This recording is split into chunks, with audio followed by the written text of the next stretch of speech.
I am the Tofu Golem. Please enjoy the video.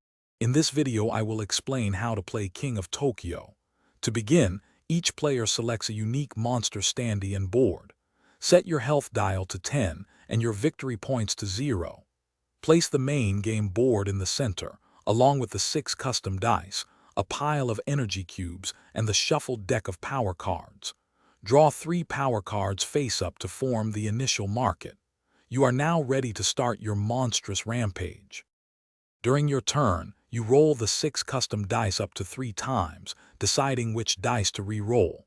After your final roll, resolve the dice results. Claws deal damage, hearts heal your monster, and energy cubes are collected as currency.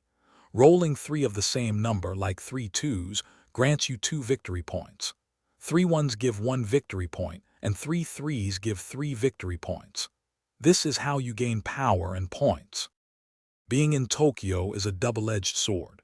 You gain 1 victory point upon entering and attack all monsters outside Tokyo. However, you cannot heal while inside and take damage from every monster attacking you. If you take damage, you can yield Tokyo. You can also spend your collected energy cubes to purchase power cards, which offer unique abilities. Keep cards provide ongoing benefits, while discard cards are one-time effects. There are 2 main ways to claim victory in King of Tokyo. The first is to be the last monster standing. If all other monsters are eliminated, you win. The second way is to accumulate 20 victory points. The moment a monster reaches 20 points, the game ends, and that monster is declared the King of Tokyo. Choose your strategy wisely.